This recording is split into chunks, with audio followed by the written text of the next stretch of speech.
So this is Srimad Bhagavatam, Canto 4, Chapter 22, Text 57, Translation.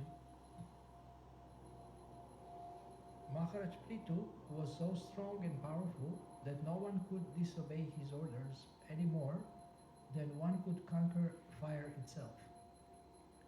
He was so strong that he was compared to Indra, the king of heaven, whose power is insuperable. On the other hand, Maharaj Prithu was also as tolerant as the earth, and in fulfilling various desires of human society, he was like heaven itself. Purport. It is the duty of a king to give protection to the citizens and to fulfill their desires. At the same time, the citizens must obey the laws of the state. Maharaj Prithu maintained all the standards of good government, and he was so invincible that no one could disobey his orders any more than a person could stop heat and light emanating from a fire. He was so strong and powerful that he was compared to the king of heaven, Indra. In this age, modern scientists have been experimenting with nuclear weapons, and in a former age they used to release Brahmastras. But all these Brahmastras and nuclear weapons are insignificant compared to the thunderbolt of the king of heaven. When Indra releases a thunderbolt, even the biggest hills and mountains crack. On the other hand, Maharaj Prithu was as tolerant as the earth itself, and he fulfilled all the desires of the citizens, just as torrents of rain from the sky fulfill the need of the earth for water. Without rainfall, it is not possible to survive on this planet. As stated in Bhagavad Gita, Parjanyat Anasambhavaha, Bhagavad Gita 3:14. Food grains are produced only because rain falls from the sky, and without grains, no one on the earth can survive. Consequently, an unlimited distribution of mercy is compared with the water falling from the clouds. Maharaj Prithu distributed his mercy incessantly, much like rainfall. In other words, Maharaj Prithu was softer than a rose flower and harder than a thunderbolt. In this way, he ruled over his kingdom. Durdarshas Teja Sevagnir Mahendra Iva Durjayaha Titikshaya Daritriva Dyaur Ivabishtado Nrinam. Maharaj Prithu was so strong and powerful that no one could disobey his orders any more than one could conquer fire itself. He was so strong that he was compared to Indra, the king of heaven, whose power is insuperable. On the other hand, Maharaj Prithu was also as tolerant as the earth, and in fulfilling various desires of human society, he was like heaven itself.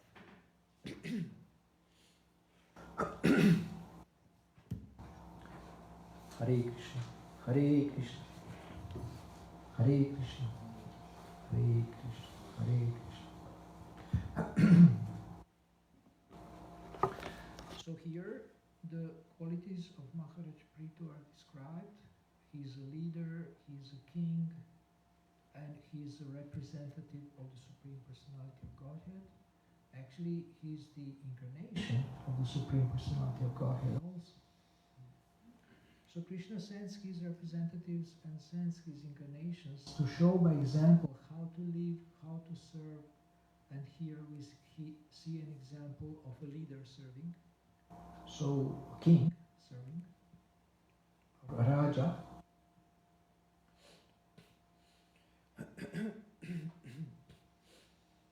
And the first thing that Srila Prabhupada mentions in the purport is that the first duty of a king is protection. Protection. And the second duty of a king is to fulfill everyone's desires. So you may say, this sounds nice. This sounds good, that the leader should fulfill our desires. So we can demand, we can can expect from a leader to fulfill our desires. Now, the leader has to know how he should fulfill our desires. He should fulfill our desires in a way that does not degrade us, in a way that is bringing us higher, to higher level of existence. So this is what Maharaj Prithu knew. He knew how to fulfill desires of the citizens in a way that they are not degraded. Because if they become degraded, then they will suffer. If they entangle themselves in sinful activities, and therefore what is mentioned here in the Transcendental Diary, therefore we need yagya. Everything should be done as yagya. So Maharaj Prithu, as a saintly king, Rajarshi, he was teaching citizens how to fulfill their desires by doing yagya, by doing sacrifice. He was not just helping them to indulge in their hedonistic tendencies, like today's leaders. They promise economic development, a lot of opulence so we can enjoy life.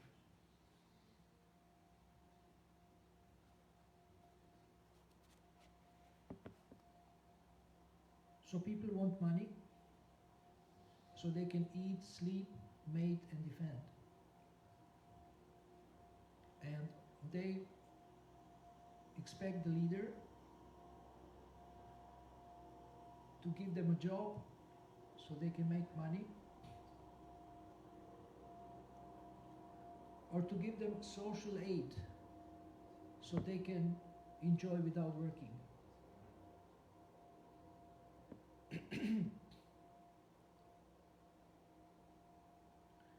So many people come to England from all over the world, and when they ask them, why are you coming here? They say, because accommodation is better. Accommodation is better. And also, I mean, if you don't have a job, you get quite good social aid.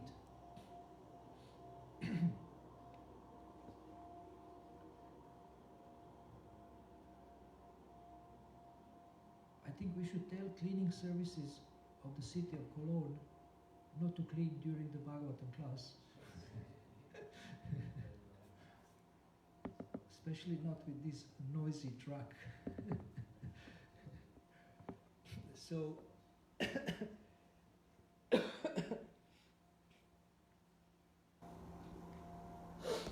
people vote for a leader, and they expect him to serve them. And during the campaign, he promises so many things, but usually he doesn't fulfill all these promises. So,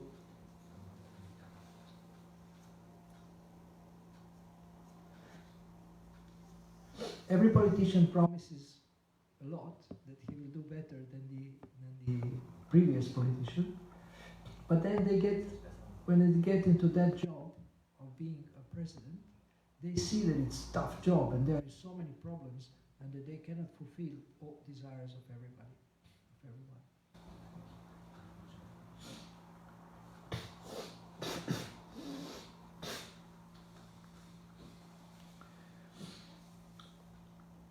At the end of the purport, Srila Prabhupada says that Prithu Maharaj was both softer than a rose and harder than the thunderbolt. So he was especially hard when the wrongdoers or criminals are to be punished. Nowadays, if somebody commits some crime, they send him to a psychiatrist, and then they say that, oh, he had traumas from his childhood, that's why he has killed the whole class in the school. So maybe we should not kill him. Maybe we should just, put him in a hospital and then release him after some time. So this kind of speculation is not Samhita, the guide for the mankind, the law book, not guide, but law book for the mankind, where the laws are described, the laws of God, the laws of nature are described, that for every action there is certain reaction. But people speculate, and then they think that they are very merciful for not punishing the wrongdoer or the criminal or the killer. And then this sends a message to every other potential criminal that actually they can get away with it. They can get away with it. Therefore, punishment has its place in the society, because criminal activities have to be punished. And also, if you have money, you can pay and they release you. In Kali Yuga, justice in the 12th canto is described. In Kali Yuga, you get justice by money.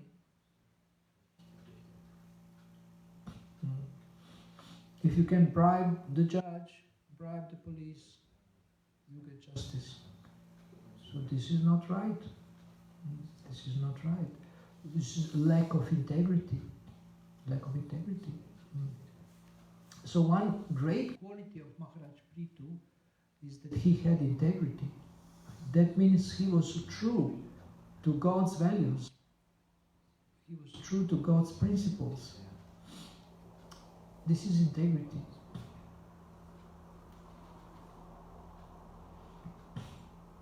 And what is lacking in leadership today is lack of integrity.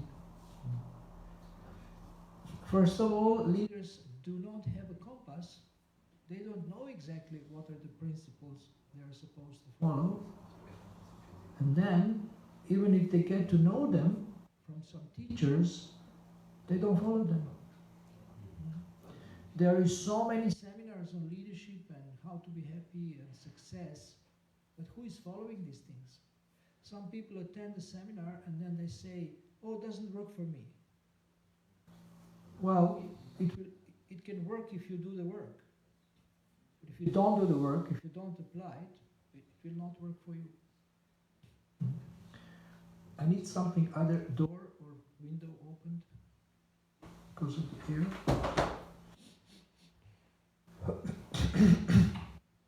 So,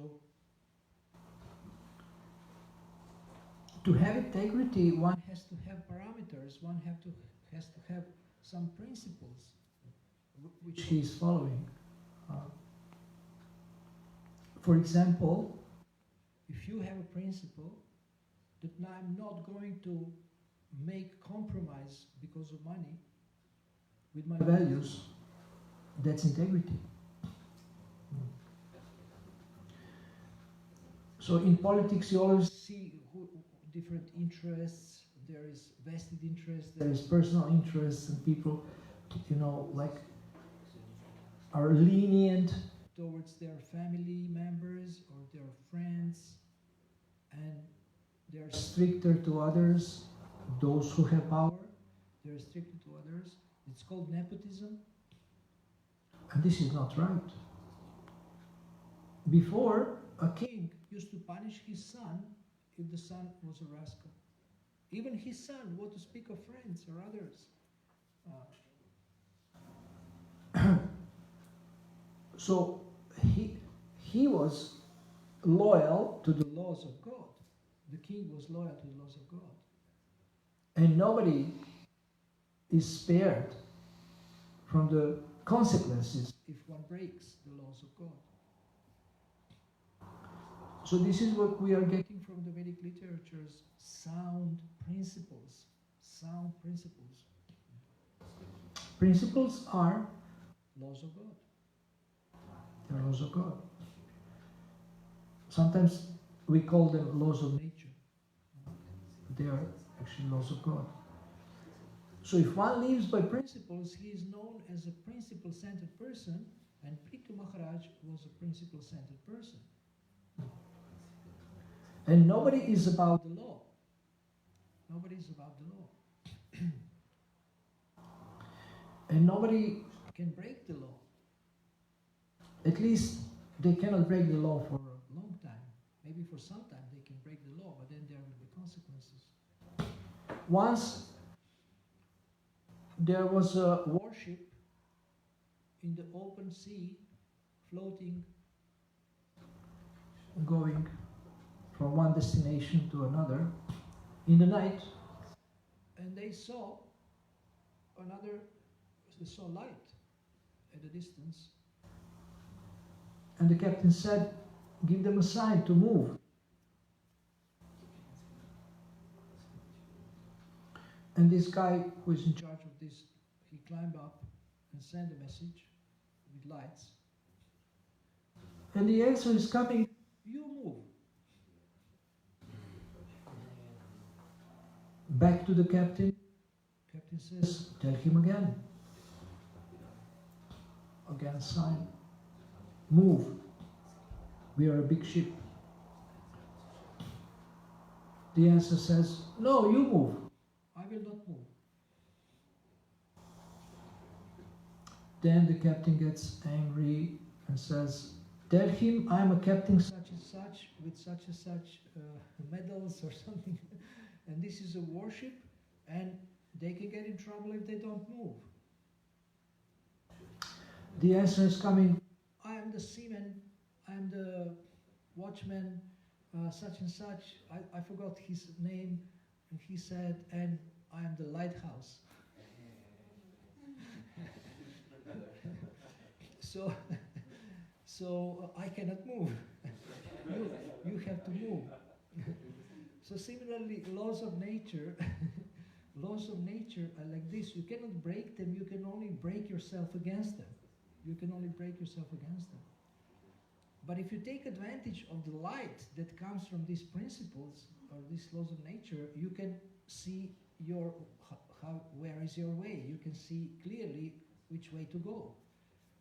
So this ship has to take advantage of the lighthouse, of the light from the lighthouse, and then not hit the mainland, not hit the island, and go his way, but he has to turn a little bit to the left or whatever. So laws of nature are like this.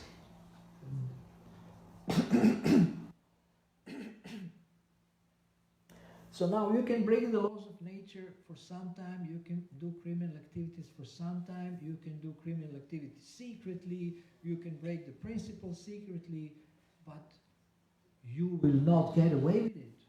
Nobody will get away with it. The fact that nobody saw you, it doesn't mean that God didn't see you if you do something. So in the Bhagavatam there is like 10 kinds of witnesses. Demigods, sky, day, night, Paramatma, I don't know all of them 10 by heart, but there is 10 kinds of witnesses. Whatever you do, you are watched. So remember that next time when you are tempted to do something that is not right. It's nonsense. Now, we see this as Lord's care, this kind of supervision. We see it as Lord's care. So now, how can present leaders follow these things when they don't even know them? For example, they don't know that eating meat, taking intoxication, having illicit sex or gambling are sinful. I'm sure that many leaders have shares. They have shares in the gambling houses, maybe even brothels, meat industry, because it brings money. They don't even know themselves that they are getting a bad karma. What to speak of teaching people? So therefore, if the leader is in ignorance, all the people will be in ignorance also. So yadyada charati shreshtas tatadeveta rojanaha sayat pramanam kurute lokastada anuvartate. Who knows the translation? Yeah? When one big man leads or goes a path, then all of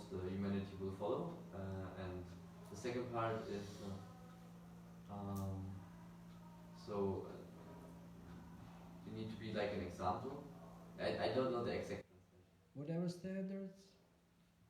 So it's like the same in a different words. So whatever standards he sets, then everyone will adopt it. Yeah, people pursue it, also follow. Okay.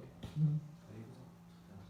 So this is 321, very important verse in the Bhagavad Gita. It's about leadership, about being an example. But it's not verse only for some people who are there. It's for every one of us. Some people who have a position or have an office or something. This verse is not only for somebody else, it's for us. Because we all take responsibility in one way or the other. We are all leaders in one way or the other. So Prithu Maharaj exemplified this. He was acting according to God's principles. He was acting according to God's principles. And in order for us to be able to act according to God's principles, we have to be accountable to someone, accountable, responsible, feel responsibility. Accountable, you have to report to someone. You have to be supervised. Why? Because conditioned souls have a tendency to make mistakes. So if they're not accountable to anyone, then the mistakes will not be corrected. And the mistakes will become a new standard. The mistakes will become a new standard. The mistakes of a leader. And then when people see, oh, if he does like this, I can also do like this. So Prithu Maharaj was a perfect example for people to follow.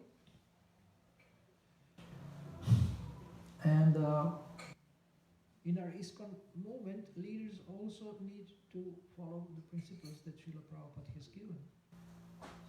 And if we don't follow everything that he has given, especially the basics, then it's called Ardha Kukuti Nyaya. Do you know what it means? Veni Madhava Prabhu? Ardha Kukuti Nyaya. Ardha means half, I don't know. Half, and the Nyaya. Nyaya is logic. Nyaya is logic. And Kukuti is what? Hen. Kukuti is a chicken. So, translation, as far as I remember, is the logic of a headless hen. So, because the back of the hen gives eggs, you keep it. But because hen is, eating and spending your food, you cut it. You cut the head, so you get only golden eggs or whatever. So therefore, people take something from the scriptures and they say, oh, I'm following scriptures. But they take part of it. They don't take the whole thing. And in this way, they are not following the scriptures. Many people take something from the Gita and then say, oh, I'm following the Gita, but actually they're not following the whole Gita. They're following some part of it. Just take what you like. Take what you like, then, the rest is not important because you don't like it.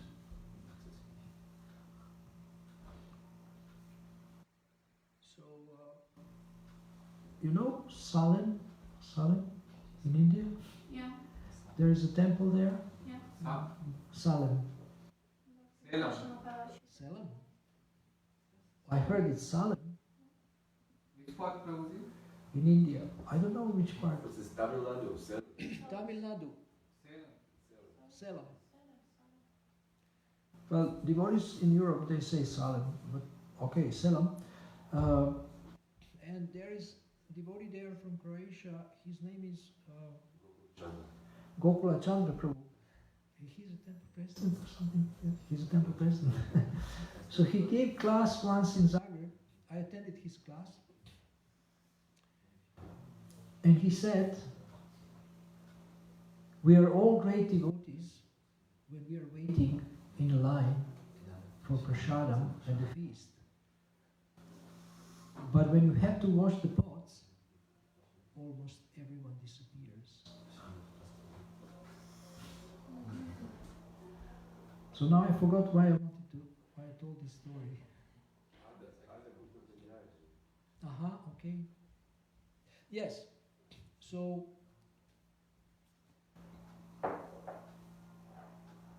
everyone wants to enjoy prasadam, but either doesn't want to cook or doesn't want to clean or whatever. So whatever you, when you, like if I give you a stick, you say, I just want to first part of the stick, not the second part, the last part. I don't have a stick here. If I give you a stick, if you take one side of the stick, you have to take the other too. So similarly in life, there is nectar and there is tapasya also. There is nectar and there is austerity. And this is the part of life. So we have to understand that whatever we do, like if you want to get married, and you think, you pray to God, please send me angelic wife, great cook, beautiful looking, but nobody prays, send me a wife who will point out my deepest anarthas. First she will see them clearly, and then she will point them out without fear. She will tell me, look, this is not good. And nobody prays for a wife who will be rude with you. Everybody dreams of a wife who speaks sweetly. Parlare dolcemente. It means speak sweetly, or parler gentiment in French. I tried to find out in German how you say speak sweetly, and I forgot last time, maybe devotees told me. So can you help me now? In German, speak sweetly. Oh, rede süß. What? Bitte rede süß. I cannot even hear it. Jesus? Okay, please, very distinctly, very clearly. Süßlich. Reden. Reden. Reden. Reden. Reden, Zeus. It has to do with Zucker? Zucker? Yeah, with sweetness. Okay, it's very difficult. I think in German there is not so much as speak sweetly. So,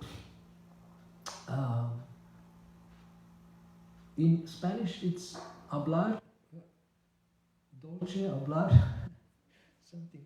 Dulce, hablar dulce, something like that.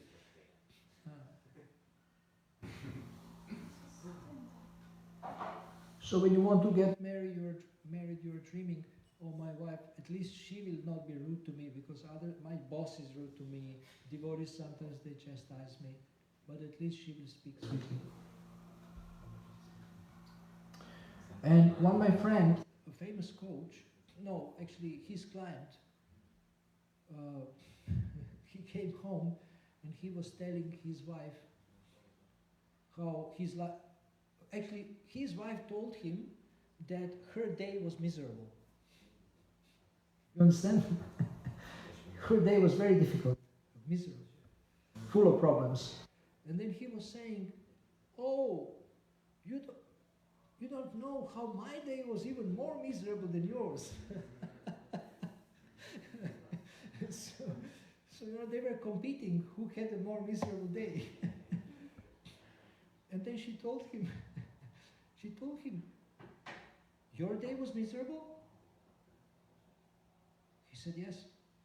She said, you know what? It's not over. You know what it means? She will make it more miserable. So nobody is praying for such a wife. Or no wife is praying for husband who is lazy. You know, husband, he have a tendency to sit and wait. Sit and wait for the wife to bring him everything. To bring him food, to bring him socks, to bring him glasses. And you know, husbands, they think because they work, when they come home, they should do nothing. And sometimes wife also works, but they still think that they should do nothing. I mean, this is how it was in my family. My father was working, my mother was working, but my father, when he comes back home, he just sits. And my mother, when she comes back home, she starts to work again. I mean, she starts to clean, cook, wash, serve. And when I was a child, I didn't actually notice this. And I didn't question it. Otherwise, I would question it. I would say, well, this is not fair. What's happening here? But later, I became aware that this was not fair. And I mean, my father passed away, but I cannot question him now.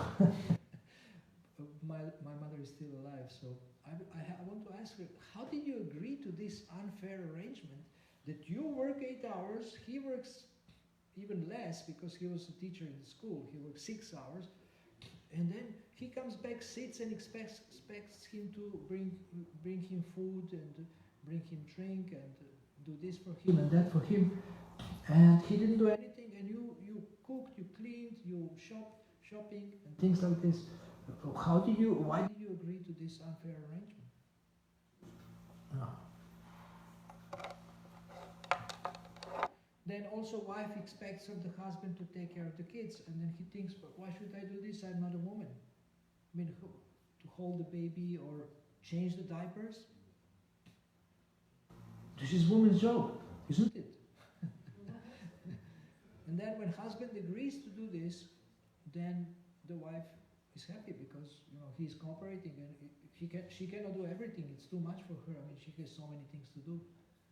So sometimes husband agrees to take care of the small kid or bigger kids, and that's more fair. So divide the duties, not just I'm the boss and you're my slave. This is not fair. This is not fair. So the part of the mentality of a devotee, that he understands that life is not easy and that we need to accept everything, pleasant or unpleasant, that life brings, and we have to continue with devotional service. And yesterday we spoke with Jasachanand Prabhu about integrity of leaders, and that if integrity is not working, and people have no trust in leaders, then there has to be regular integrity check. So what they do in the business world, they have like 60 questions to assess the performance of a leader. In ISKCON, we don't have this assessment of the performance very much. But there was something that you told me yesterday about sannyasis. They are assessed in one way. But I don't know if our top leaders are assessed. So you can use your intelligence to create this questionnaire and this quiz about integrity to check how you are performing, how the leader is performing. Because if nobody is supervising the leader, he may do whatever he likes. And he will make so many mistakes. So therefore, I was proposing Success Partnership for Devotees, where devotees can actually watch each other or be accountable to each other. And if we do integrity assessment from time to time with somebody, it can be our spouse, it can be our friend, it can be our coach, our mentor, then we will keep this integrity healthy. And then we can also become a leader. And we can also question the integrity of leaders. But if we don't have integrity, then questioning the integrity of others is called hypocrisy, duplicity. You cannot question others if you are not doing it. That's the law of God, the law of example. That's the law of God. So, to be honest, what does it mean to be honest? I was looking in the database. What does it mean to be honest? To be honest means Bhoktaram yagya tapasam sarvaloka maheshwaram sukhridam sarva bhutanam gyatva mam shantim richati. To act in line with these three principles, Lord is the supreme enjoyer, He is the master of all the planets, He is the Lord of all the planets and of all the demigods. He is enjoyer of all yagyas and all sacrifices, yagya tapasam, and all austerities. And Sukhridam Sarva Bhutanam, he is the best friend of everyone. People don't believe that, even devotees don't believe this, that the Lord is the best friend of everyone. And Prabhupada said preachers of this movement should preach these three things. Mainly to preach these three things. 529, Bhagavad Gita 529. Bhoktaram yagatapasam sarvaloka maheshwaram sukhridam sarva bhutanam. And what is the result? Gyatva mam shantim richati. One can attain peace if one acts in this way. Shantim richati. One can reach peace or shanti. So this is also a peace formula. It was distributed in the 70s, 60s and 70s, a pamphlet with this verse as a peace formula. Srila Prabhupada explained it. It was a peace formula. What is the best peace formula? So people still need time to understand this. Why I'm not peaceful? Are you following these three principles? No. Okay, so try to follow and see how it affects your peace. So these are some of the points in relation to this verse and the purport. So do you have any questions?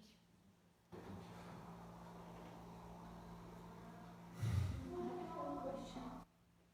Because he was talking about the protection. The first duty of the king is to protect, and the second is to fulfill the desires.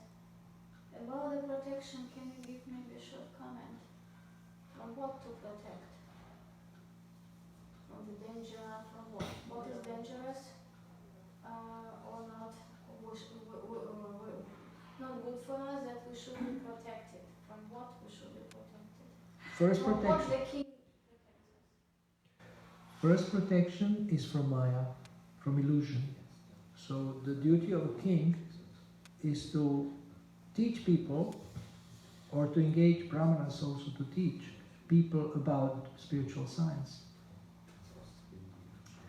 And then protection of the body, security, physical security, protection from the enemies, protection from criminals. But the main protection is the protection of consciousness of the people, making sure they get educated, making sure they understand the laws of God and follow them.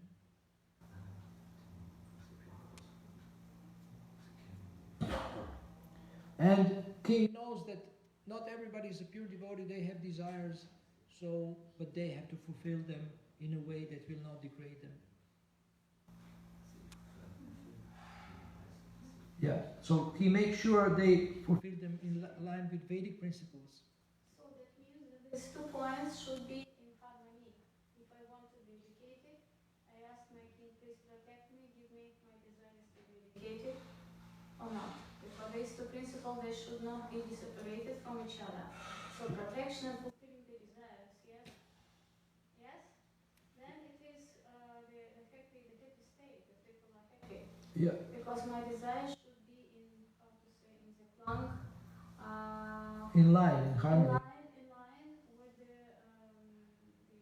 this protection the king can give me. Yes. Yes. Okay. Thank you. I mean, you can approach a king and say, King, please give me money. But you can also approach a king and ask him, King, please give me brain. Please give me, understanding. Because if you have brain, you will get money easily. Please give me intelligence, please give me spiritual intelligence so that I'm not in illusion. And people want to squeeze out money from the government. People want to squeeze money out from the government and not work. And many are successful in this. Many are successful. They live on social security like generation after generation after generation. They live on social security. I used to live in squats. You know what is a squat? So in England, there was a law in the 19th century that if the flat is empty or a house is empty, you can legally enter into the house and live there as long as you don't go out. So if at least somebody is there, they cannot kick you out legally. Police can kick you out. But if you're not there, they can come and change the lock and they can put somebody else or whatever. They can do things, but they cannot kick you out legally from the flat. So when I didn't have where to live, when my family was in America, wife and child, then I didn't want to pay for my accommodation. So there was some congregational devotees who knew squats. That's free accommodation in London. And there is a lot of flats. And they are good, there is heating, there is warm water, and you don't pay anything for this. And of course you stay for some time, then somehow they kick you out or you look for some other place, or there is a mess, you have to clean it a little bit. There is a couple of inconveniences, but it's free flat in London with heating. So you have to be a little flexible to move here and there. I had a smaller bag, and for me it was not a problem, because my family was not here, so I didn't come back to one place. And they tell me families live like this, generations, parents, children, grandchildren, they live in squats, they live for free, and they get social aid, social security, social help, money, and they don't work. They don't work. Isn't that great?